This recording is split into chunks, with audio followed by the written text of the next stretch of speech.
రెండెర్ర పిల్లలు బాగున్నారా? నిన్నటి కథ నచ్చిందా?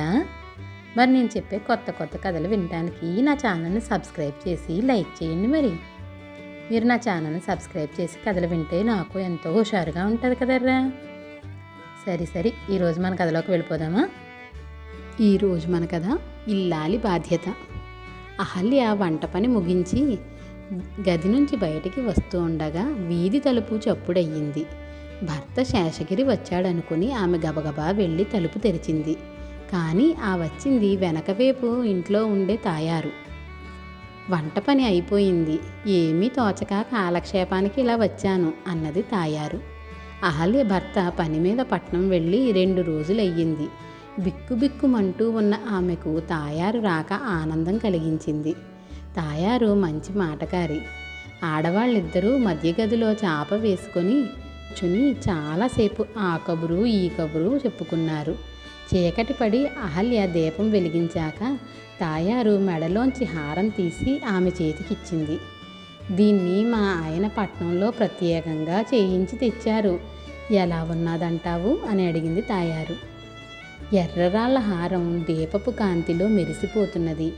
అహల్య దాన్ని అటూ ఇటూ తిప్పి చూసి, హారం కొత్త నమూనాలో చాలా బాగుంది అన్నది సంతోషంగా. తాయారు కొంచెం ఆగి హారం కోసం చెయ్యి చాపేసరికి, అహల్య పట్నంలో వెళ్ళిన పని అయితే మా ఆయన గాజులు చేయిస్తానన్నారు. రాత్రికి ఆయన తిరిగి రావచ్చు. గాజులకు బదులు ఇలాంటి హారం చేయించమంటాను. ఈ పూటకు దీన్ని నా దగ్గర ఉంచు, తెల్లవారి ఇస్తాను అన్నది. తాయారు సరేనని తన ఇంటికి వెళ్ళిపోయింది. అహల్య హారాన్ని పెట్టెలో దాచి భర్త కోసం చాలాసేపు ఎదురుచూసి ఒక్కతే భోజనం చేసి తలుపులన్నీ మూసి పడుకున్నది. తెల్లవారుతూనే నిద్రలేచిన అహల్య పెరటి గది తలుపు తెరిచి ఉండటం చూసి అదిరిపడింది. గదిలో ఆమె పెట్టెలోని బట్టలన్నీ చిందరవందరగా కింద పడి ఉన్నాయి. పెట్టెలో ఉండవలసిన ఆమె కమ్మలు, 100 రూపాయలు, తాయారు హారం లేదు. దొంగ ఉపాయంగా బయటి నుంచి పెరటి తలుపు గడి తీసి లోపలికి ప్రవేశించాడు. అహల్య ఇరుగు పొరుగు ఇళ్ళవాళ్లను పిలిచి జరిగింది చెప్పింది. అంతా ఆమె పట్ల సానుభూతి కనబరిచారు. తాయారు ఆమెను కొంచెం పక్కకు తీసుకుపోయి, నా హారం భద్రంగా ఉంది గదా అని ఆదుర్దాగా అడిగింది. అహల్య కళ్ళ నీళ్లు తిరుగుతూ ఉండగా, అది పోయింది అన్నది. కొంప మునిగింది. హారం నీకిచ్చానని అది పోయిందని తెలిస్తే మా ఆయన నన్ను బతకనీయడు అంటూ తాయారు ఏడ్పు ముఖం పెట్టింది. తాయారు, ఇప్పుడేం గొడవ పెట్టకు, మా ఆయన వచ్చాక అంతా సర్దుబాటు అయ్యేలా చేస్తాను అన్నది అహల్య. 2 రోజుల్లో మా ఆడపడుచు పెళ్ళి, ఆ రోజుకు హారం కావాలి, 2000 ఖరీదు చేసే హారం అంటూ తాయారు వెళ్ళిపోయింది. ఆ తరువాత కొంతసేపటికి అహల్య భర్త శేషగిరి పట్నం నుంచి తిరిగి వస్తూనే, ఏమిటి గొడవంతా అంటూ చిరాకు పడ్డాడు. అహల్య అతడికి తాయారు హారం సంగతి వదిలి రాత్రి దొంగ ఎత్తుకుపోయిన తన కమ్మలు, 100 రూపాయలను గురించి చెప్పింది. శేషగిరి కోపంగా, ఎంత పని జరిగింది, అంత మొద్దు నిద్రేమిటి అని అన్నాడు. ఆ మాటలతో అహల్యకు కోపం వచ్చి, నువ్వు రోజుల తరబడి ఇంట్లో ఉండకపోవడంతో ఈ ఘోరం జరిగింది. ఎవడో దొంగపీనుగా నేను ఒంటరిగా ఉంటానని కనిపెట్టి ఈ పని చేశాడు అన్నది. శేషగిరి మరి భార్యని ఏమీ కోపగించుకోలేదు. ఆ సాయంత్రం అహల్య భర్తకు పోయిన తాయారు హారం గురించి చెప్పి, 2 రోజుల్లో తాయారుకు ఎలాగైనా సరే అలాంటి హారమే చేయించి ఇవ్వాలి, లేకపోతే మన మర్యాద దక్కదు అన్నది. తాయారు భర్త పరమ పిసినారి.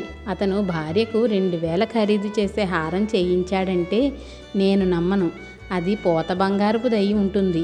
అటువంటి నగలు పట్నంలో కోకొల్లలు.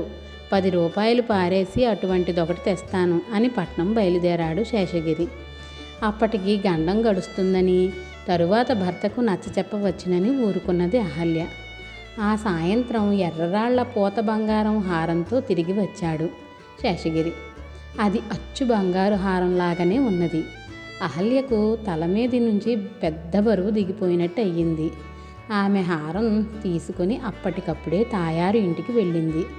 తాయారు హారాన్ని చూస్తూనే, ఇది నా హారమే, పోయిన సొత్తు దొరకడం ఈ రోజుల్లో పోయిన ప్రాణం తిరిగి వచ్చినంత విడ్డూరం అన్నది ఆశ్చర్యంగా. అహల్య చిన్నగా నవ్వి, ఇది నీ అసలు హారం కాదు, నకిలీది. పట్నం నుంచి మా ఆయన 10 రూపాయలకు కొని తెచ్చాడు. దీనితో ప్రస్తుతానికి మీ ఆడపడుచు పెళ్ళి అవసరం గడుస్తుంది. తరువాత మెల్లిగా మా ఆయనకు నచ్చజెప్పి ఇటువంటిదే బంగారు హారం చేయిస్తాను. నా మాట నమ్ము అన్నది. తాయారు హారాన్ని మెడలో వేసుకుంటూ, ఇది నా అసలు హారమే. నువ్వే అసలుకు నకలుకు తేడా తెలుసుకోలేకపోతున్నావు. నీ భర్త అసలు రూపం నువ్వు తెలుసుకోవాలని నీతో కొంత కఠినంగా ప్రవర్తించాను అన్నది. తాయారు మాటలు బోధపడక అహల్య ఆమె కేసి వింతగా చూసింది. తాయారు జరిగిందేమిటో ఆమెకు వివరించింది. ఒక రాత్రివేళ బయట ఏదో అలికిడి కాగా తాయారు కిటికీలోంచి పెరట్లోకి చూసింది. అక్కడ శేషగిరి తచ్చాడుతూ ఉండడం కనబడగానే ఆమె ఆశ్చర్యపోయింది. తెల్లవారి దొంగతనం మాట వింటూనే దొంగ ఎవరైంది ఆమె తేలిగ్గా ఊహించగలిగింది. శేషగిరికి పట్నంలో పని జోదం తప్ప మరొకటి కాదని తాయారుకు తెలుసు. ఆమె భర్త పట్నంలో జోదమాడుతున్న శేషగిరిని చాలాసార్లు చూశాడు. భర్త తెచ్చిన ఎర్రరాళ్ల హారం పూత బంగారపుదని ఆమె మొదట్లో ఎరగదు. ఆమెకు బంగారం నాణ్యం తెలుస్తుందో లేదో చూద్దామని ఆమె భర్త హారం 2000 చెప్పాడు. హారం పోయిందని తాయారు చెప్పాక అతను పోతే పోయిందిలే అని అసలు సంగతి భార్యకు చెప్పాడు. అహల్య, జరిగిందిది. ఈ దొంగతనం ఆసరాగా నీ భర్త అసలు రూపం నీకు తెలిసేలా చేయాలని చిన్న నాటకం ఆడాను. ఎర్రరాళ్ల హారాలన్నీ ఒకే మూసలో పోత పోసినట్టు ఇలాగే ఉంటాయా? నీ భర్త ఈ హారాన్ని ముందే చూసిన వాడిలా చిన్నప్పుడైనా నీకు అనుమానం కలగలేదా? ఇప్పటికైనా జాగ్రత్త పడు. జోదంలో డబ్బు పోగొట్టుకొని అప్పుల పాలై సొంత ఇంట్లోనే దొంగతనం చేసే దశకు దిగజారిపోయాడు నీ భర్త అన్నది తాయారు. అహల్య కళ్ళ నీళ్లు తుడుచుకుంటూ, తాయారు, నా కళ్ళు తెరిపించి పుణ్యం కట్టుకున్నావు. నీ మేలెన్నటికీ మర్చిపోలేను అని తాయారుకు తన కృతజ్ఞతలు చెప్పుకొని తమ ఇంటికి తిరిగి వచ్చింది. శేషగిరి భార్య రావడం చూస్తూనే తాయారు హారం చూసి ఏమన్నది అని అడిగాడు. అహల్య జవాబేమీ ఇవ్వకుండా పెట్టెలో చీరలు అవి సర్దుకోసాగింది. శేషగిరి అది చూసి తెల్లబోతూ, ఎక్కడికి ప్రయాణం అని అడిగాడు. మా పుట్టింటికి. జోదరికి దొంగకు భార్యనవ్వడం నా దురదృష్టం. అలాంటి వాళ్లకు 10 మందిలో ఉండే గౌరవ మర్యాదలు నేనెరగని దాన్ని కాను అన్నది అహల్య చేదరింపుగా. శేషగిరి నిలువునా చలించిపోయాడు. అతడు భార్య ముందుకు వచ్చి ఎంతో దీనంగా, నన్ను క్షమించు అహల్య, జోదం అనేది ఇంత ప్రమాదకరమైన జబ్బో అనుభవపూర్వకంగా తెలుసుకున్నాను. ఇక జన్మలో జోదం పేరుతో పట్నం మొహం చూస్తే ఒట్టు అంటూ భార్య చేతులు రెండూ పట్టుకున్నాడు. భర్త మాటలలోని నిజాయితీ గుర్తించిన అహల్య, జోదాల ద్వారా దొంగతనాల ద్వారా సంపాదించిన డబ్బుతో సుఖం ఉండదు. మనం మీ ఉద్యోగం వల్ల వచ్చే జీతం డబ్బుతో సుఖంగా జీవించవచ్చు అంటూ పెట్టెను యథాస్థానంలో పెట్టేసింది. నీలాంటి ఉత్తమురాలు భార్యగా దొరకడం నా అదృష్టం అన్నాడు శేషగిరి ఎంతో సంతోషపడుతూ. భర్త తప్పుదారి పట్టినప్పుడు సరి అయిన దారికి వచ్చేలా చేయడం ఇల్లాలి బాధ్యత కదా అన్నది అహల్య నవ్వుతూ. పిల్లలు, కథ నచ్చిందా? అయితే లైక్ చేసి షేర్ చేయండి, మరి అలాగే సబ్స్క్రైబ్ కూడా చేయండిరా. పిల్లలు, నా కథలు ఎలా ఉన్నాయో మీరు కామెంట్ల రూపంలో కూడా పెట్టండి. అలాగే మీరు ఎలాంటి కథలు వినాలనుకుంటున్నారో కూడా నాకు కామెంట్లలో పెట్టండి, సరేనా?